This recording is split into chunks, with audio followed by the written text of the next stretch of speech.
more second chances, chances. No more second chances, chances. What's up? Your girl G here. Y'all back tuning into me because we got Love and Marriage Huntsville to get into. I'm knocking out these videos, okay? I just did Love After Lockup. So if you haven't seen that, that should be posted right now. But Love and Marriage Huntsville gave us another good episode. We got a little beef between Martel and Marsau. These two are always going to have a pissing contest. It's going to be basically a Duke match between them every single time. So yeah, we'll get into that when that, part of the episode comes up. But nonetheless, let's go ahead and get into it. We start off with Tisha going to her, typical, what are they called? Like I guess it's a press type of thing or a convention. But basically, she's kind of like a keynote speaker, and she goes up there and she's super nervous. We all know Tisha is doesn't do speaking engagements. That's not her thing. She's super insecure about her speech impediment, so that keeps her kind of real quiet. But nonetheless, she pushed through, and in the middle of her speech, guess who shows up? Marsau. We thought that nigga wasn't coming because the way he was acting at the house was like he was tired of Tisha. But he came with a thing of roses. But did you catch the fact that he didn't have his ring on? For what? Especially in a room full of women. But Tisha does her speech, and she has all these people get a little mirror. It was cute where she was like, look at yourself and tell, I'm the master of my own destiny, I can do it. And it's true. I think Marsau is missing the point of what Tisha is saying. Is when you become a mom and your life becomes filled with kids, going to work, making sure the house is clean, cooking for somebody, then not to mention you got to give your husband booty on the regular, that you don't think about yourself and all that. Next thing you know, 3 years down the line, you haven't accomplished any of your dreams because you put that on the back burn. And Marsau turned it into I don't think about me. I go out there and work, and I give you the money. You're the stay-at-home mom. I just work for you guys, and that's all I do. And it's besides the working aspect, there's still enough effort that you have to give into your kids, Marsau. That's just what it is. And he is not adjusting well to the fact that now that Tisha's kind of got her own thing, that he is having to put in more effort into raising his own goddamn kids. I'm just confused. But nonetheless, he has the flowers for her. She's super happy that he came, kisses him on the cheek and stuff. We see Miss Wanda there. She got I don't know who's styling Miss Wanda. I don't know where this, I guess, they gave her a nice little check last season maybe. But Miss Wanda is on fire with her little looks, okay? She said, I'm going to come through. I'm going to be a MILF, and I'm going to catch me one of these little young men so I can throw this little Thundercat on them talking about, meow, okay? But yeah. So Kimmy was there as well. Kimmy looked good, of course, and they ended up talking kind of out in the front of the pavilion or something like that. And, Kimmy's, congratulating her and stuff like that. And she was like, it's kind of crazy. Last time I saw you at, Mel's event, and Miss Wanda gets triggered. I don't know why Miss Wanda is trying to start something with Kimmy, but I'm glad Kimmy's just mature enough not to feed into it, because it is too easy to let people make this situation worse than what it already is. And the fact that Miss Wanda's telling her I kind of thought you was fake and two-faced. Kimmy's I'm not doing it. I'm not going to do it, Miss Wanda. I'm not going to do it. Eventually, she's going to get tired of, giving Miss Wanda a pass. But for right now, she's trying to be mature. Because, you don't want to have to beat up no old lady. And Miss Wanda, it's starting to come off a little bit it's a necessary mess. The points that she's constantly trying to make with, Kimmy's being two-faced and, she throws the rock, hide her hand. But, we have never seen those characteristics out of Kimmy at all. I love Kimmy. Of all the characters on, Love and Marriage Huntsville, Kimmy's my favorite. She's just a real bitch. It's just something about Kimmy, and it's I'm not going to do this with you, Miss Wanda. She's like, what, Tisha, congratulations, I'm about to go. That some girl, April, too, walked up. Now, April, they kind of gave her a little bit more camera time. So what if they throw her in next season, since now that Martel and Melody aren't together, how are they going to do the show? They're going to have to add more people. So maybe April will be kind of a new addition. And she kind of threw Tisha out there to my girl, there's two people in the world. People who want to go out there for mess, and people who want to go out there for money. Which one is you? I was like, okay then, Mr. Yala Van Zandt for the money. I follow. I'm picking money over mess any day. But yeah, so then after that, we see Mel's mom come over to Martel and their house, and you know, she's coming with food, bearing gifts, because obviously things have been busy for them with the fourth baby and stuff like that. So she's coming in, and the kids run in, and the boy or daughter's like, oh, your food is gooder than my mom's, and they're like, they had to correct her. And it was just cute little scene watching the kids and stuff like that, because we don't really see the kids that often, and that son looked just like Martel, like a spitting image of him. And it's so crazy how we see Martel has 1 boy and 3 girls. I knew Martel was gonna have a girl before they even had the gender reveal. It's just life's karma. It always works out that way, where men who've been out there running in the streets, they always end up having daughters. And now you gotta grow up worried about her coming in contact with a nigga that acted just like you. Example, T.I. He's one of the main ones. Always talking about his daughters and stuff like that, but his son is out there running around doing the same thing he did. But your daughter's supposed to be careful of the men that your son is acting like, and you're giving him the pass to do it. But that's another video. But nonetheless, I knew he was gonna have a girl. So they start talking about all the drama that's going on between, you know, them and Marsau and Tisha, and they feel like, you know, they're dragging a whole bunch of mess into it. Now, apparently, I guess Mel's mom was like a invoice person or kept the bills for this one company. She helped build it and, you know, make clients and stuff like that.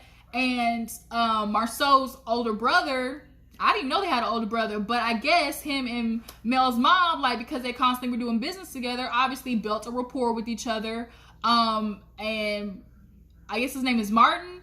But obviously, you know, if you work close with people, like, you know, you start building a rapport with them. And so she's like, you know, it's just, you know, so disgusting how you try to come after my character, you know, try to say I had a sex tape. And it's like, even if I did, like, I'm a single woman. So she let y'all know, look, if I want to go out there and, you know, bust it wide open on camera, I can do that because I'm grown. I pay my own bills, and ain't none of y'all gonna tell me what to do in my life. Shoot, she's over the hill, which means over 50, I think.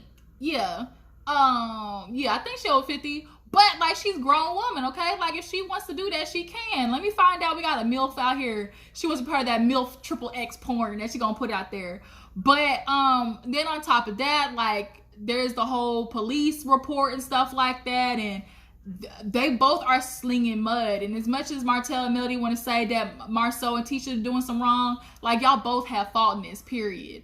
But now the parents are getting dragged into it. Miss Wanda, she threw herself in it. I don't think she should have been, you know, involved the way she is. But now Melody's mom is getting into it. I mean, Martel's mom has done a good job of, you know, like, not getting involved. But now the fact that Melody's mom is into it, like, it's gonna get messy. And if there is a video of her, like, ooh, do not put that shit out there because that'll be bad. And then I think Melody tried to hint that Marsau had one possibly. Like, Martel and Melody are dangerous because they got some shit on Marsau, and they just waiting. They got a file cabinet looking like, which one do I want to tell about Marsau today? Like, it's some shit on him, okay? And he knows that, which is why he's trying to keep his distance. Like Medea said, look at you from a distance, because he don't want that problem. He already got almost busted last time at the reunion. Tisha just dumb as hell don't want to believe it. But look, Marsau, he got some skeletons in that closet. Up in the closet. Anyways, moving on. The guys play basketball. We see Maurice and Cedric. We all know Cedric has been kind of trying to make mediator with all of them. And Marsau ends up coming over. He's like, you know, I'm good in the paint. If I would have went to the NBA if I was better. Man, you ain't doing nothing in the NBA. But they end up talking about, you know, being stay-at-home dads now. Cedric's like, you know, I agreed to do, you know, Tuesday, Thursday, like, you know, pick up and handle the kids and stuff like that. And I think that's what Marsau should do. I think Marsau should, you know, talk with Tisha and be like, look, you know, Tuesday, Thursday, or Monday, Wednesday, Friday, like, I got the kids. Like, it has to be 50-50. Just can't incorporate your 50 only being a part of going to work and dropping money off because you feel like you're the provider. No, a part of your 50% has to involve the kids, period. Because if you ask me, the stuff with the kids is way harder than just taking your ass to work. Because you're dealing with emotions, you're dealing with their age, them acting out. Like, feeding them, giving them bed, doing homework, like, and then all you doing is going to work and doing some goddamn constructions, adding up numbers and stuff like that. Like, no, no. Marsau, he's sitting there complaining. I'm glad Sadark and Marsau checked him, like, you're doing it for 2 weeks and now you see how hard it is. And Tisha's been doing this for how long? And not only has she been doing it, she's been going out there, bringing in clients, making you money as well, making your life a whole hell of a lot easier. He's like, man, I'm just not built for this. Like, you know, y'all pray for me because I just can't do it. And I'm just kind of so disappointed that Marsau, it's like, you're starting to get how hard it is, but it's okay for Tisha to deal with it because, you know, she's the woman. Like, she's got to deal with it, but you don't. And it's like nothing. When Tisha does it, it's like, oh, you're just watching the kids, or all you gotta do is cook for them, or, you know, order, you know, food for them. But then when it comes to you, it's 10 times harder. And oh my God, it's just so much work. Like, why is it not so much work for Tisha? Women just make the shit look easy, and then when y'all start doing it, you realize it's not. Like, Tisha needs a lot more things from Marsau than she's getting, but he's stuck in 1950s. So, you know, Tisha, USOL in this situation until you start, you know, using your voice. So Sadark ends up talking to Marsau about Martel, obviously. He's trying to get them to mediate, at least be cordial. But he's like, Martel saw me in the gym. He just came up beside me and whispered, like, why you acting like a bitch? And he was like, what? He's like, that's all he said. And Sadark was kind of like me, like, okay, what happened before that? Like, he didn't just walk up to you and just say that. Like, did you look at him sideways? Like, what was it? And he's like, no, he just walked up to me like, why you acting like a bitch? And he's like, man, I'm not going to do this. You know, they already got the police report out. Like, he feel like Martel's been threatening him and stuff like that. So, you know, this beef is running deep, real deep, okay? They might as well take up the whole goddamn pigs market with how much, the cow market with how much beef they putting out there. I don't know why I said pig. That's pork shit. Oh my God. But moving on, we see Kimmy had a cute little birthday with Maurice. You know, she's 40 once again. She said, I'm 40 again and again. Shoot, I don't know how many times Kimmy been 40, but she looked good, okay? But they end up sitting down and she's kind of sad. You know, I've never missed a birthday with my son. Oh, and then this is when Maurice ended up talking to Kimmy about Kiuwha, because earlier we saw Kiuwha talking to Monster. You know, Monster's adjusting well to being in Huntsville. He even said, like, he feels like he has better friends in Huntsville. So the mom's like, oh, really?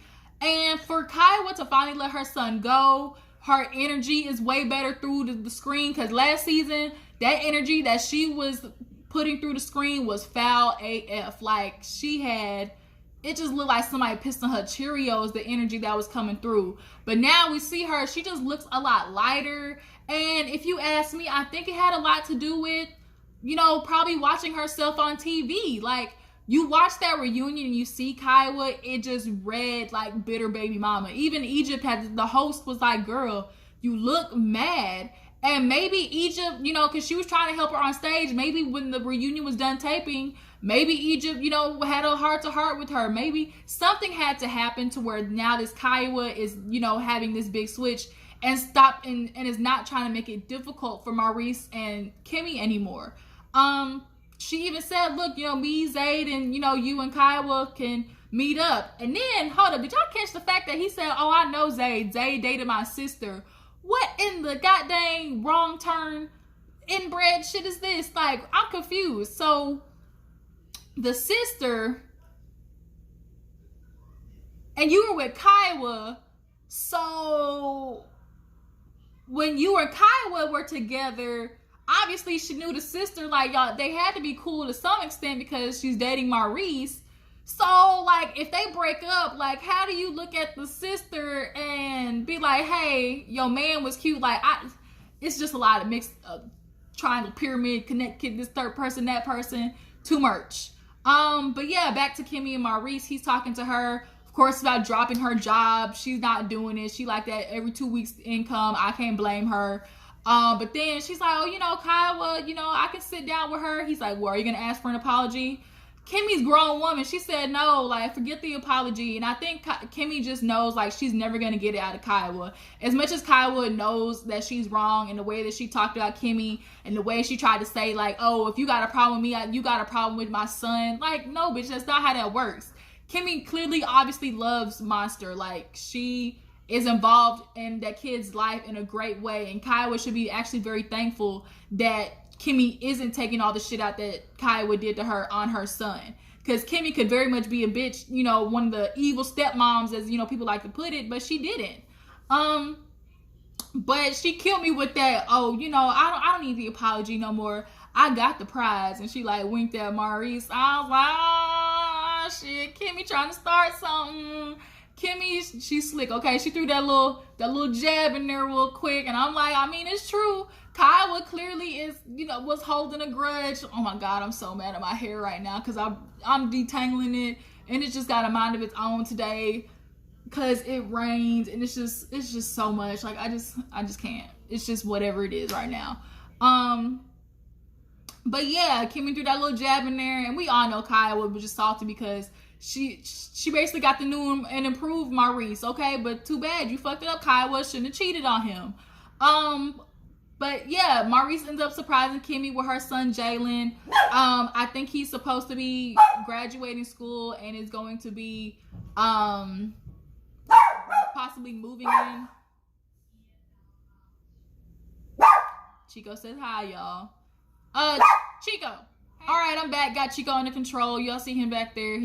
Where he at? Yeah, right there. He loves making his presence known. But nonetheless, I was talking about Jaylen surprising Kimmy for her birthday, her 40th birthday for probably the 5th time. And it was super sweet. I think Jaylen's supposed to be moving in with them after he graduates, and he wants to get into the real estate business as well. Possibly do like a mother-son, you know, start flipping houses and everything. But Kimmy is just kind of nervous about that change. So we'll see how that works out. So we see Marsau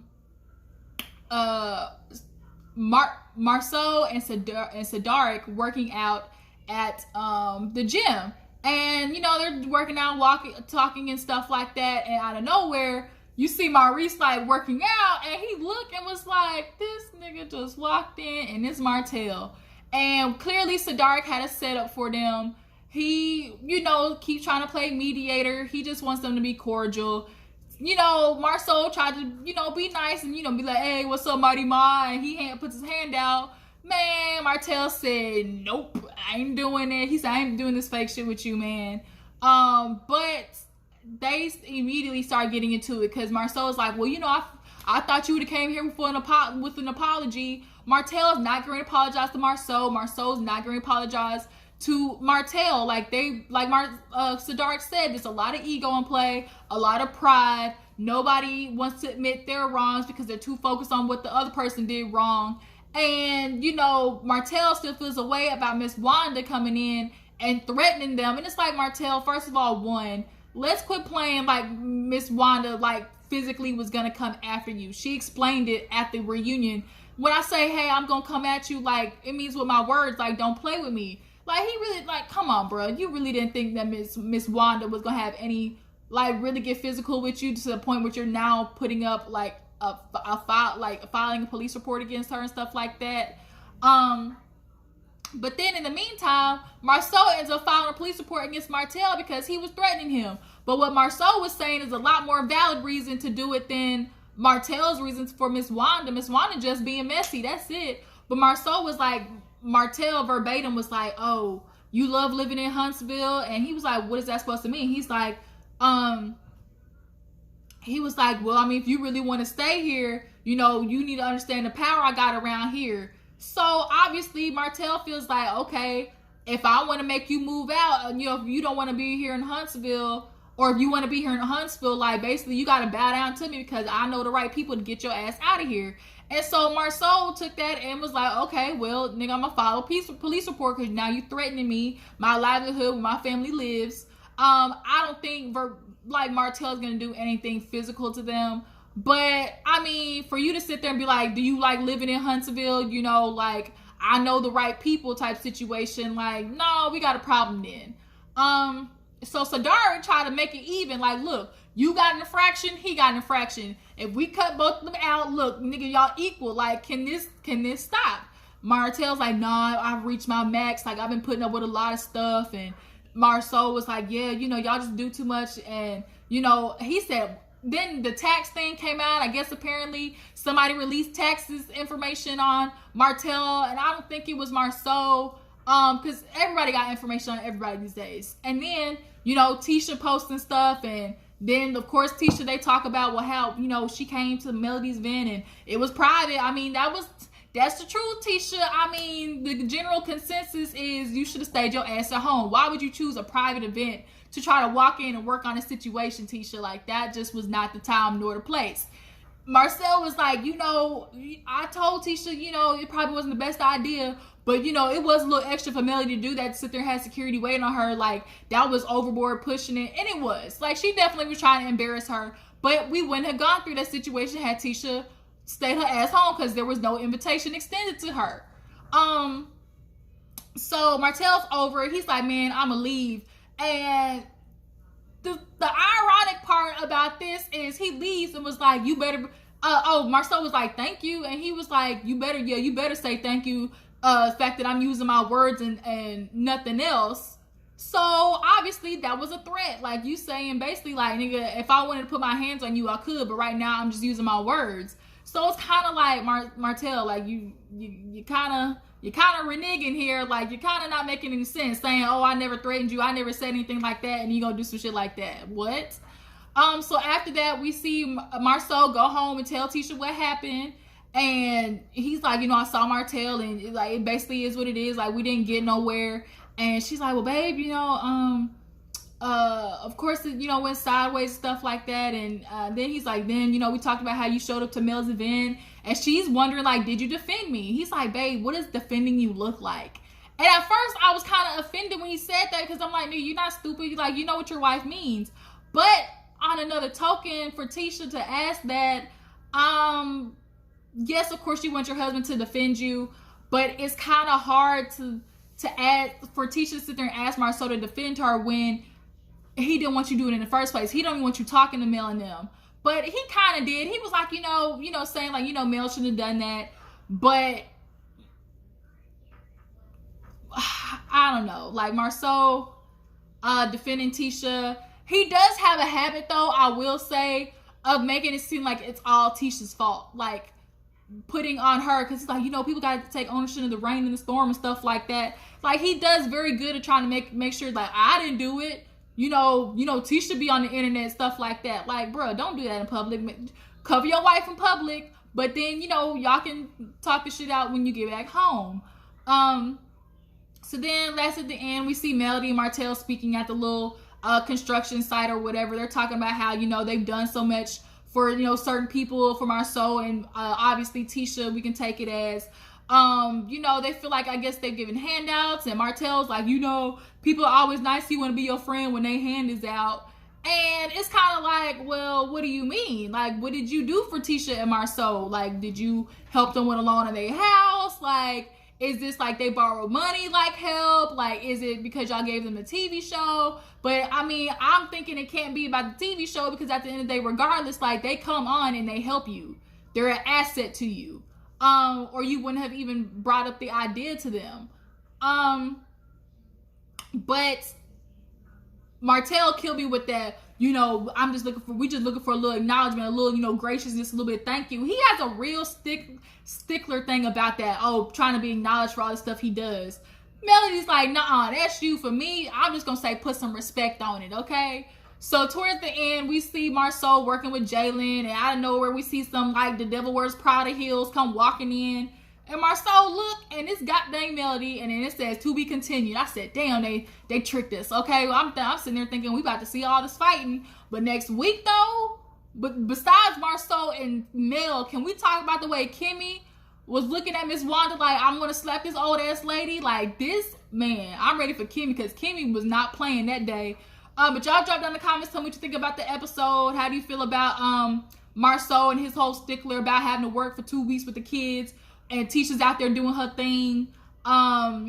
Melody and Martel, Matter of fact, no, scratch that. Do y'all feel like Melody's mama really got a sex tape out there? Do y'all think it's out there, or do you think it's false? Like some just falsities, some fallacies and fairy tales. I don't know. You know, maybe Melody's mama was out there throwing the bike. We just never know, okay? But I appreciate you for tuning in. Make sure you like this video, subscribe to my channel, and I'll catch all you guys later. Deuces.